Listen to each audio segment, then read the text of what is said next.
It says, forget about the old things, for I will do a new thing for you.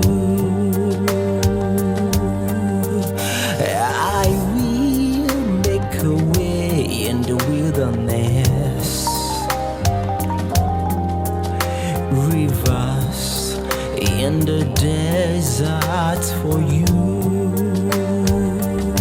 But lately your hope has gone. You've lost your faith and you trust him no more. No be lie, no be lie, no be lie. Everything where you say must happen. No be lie.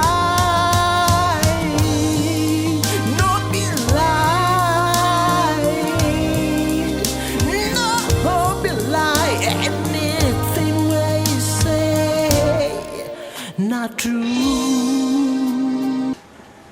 The bottom line is, when you look at these colleges or the schools, it's far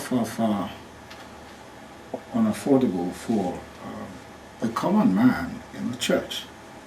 And one thing I always say, if somebody comes to you and says he has problems, before you start praying for that person. If you're a true man of God or you're genuine, you have to ask for the man's problems.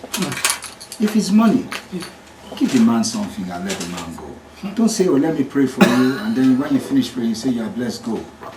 You understand me? And the man is going away with the rubber slippers. He's got no food to eat. His kids cannot eat. And then you set up colleges and schools, and they can't go there. But you, when you were growing up, you were able to go to missionary schools where you paid practically nothing. And those schools were set up by the missionaries that came from there.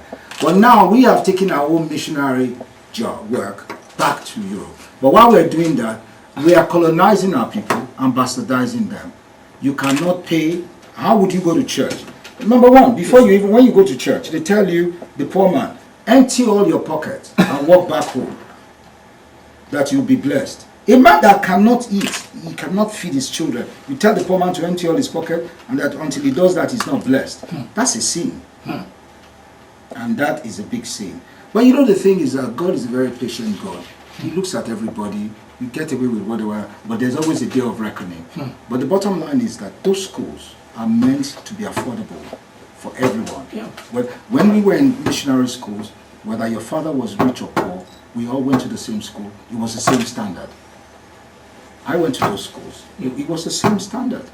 I remember when we wrote GC or O levels or common entrance, the standard of those private public schools and missionary schools and all that were the same.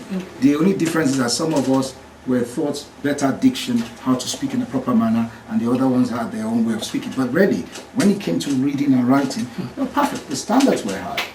But now, to get that standard, you have to pay out of your nose. That's oppression at the highest level.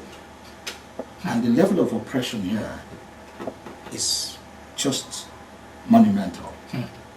And the other thing is that we, as citizens, have been so bastardized that we've come to accept it. Psychologically. Yeah. So we've been boxed to the corners. But a lot of us just say it's okay, it's well.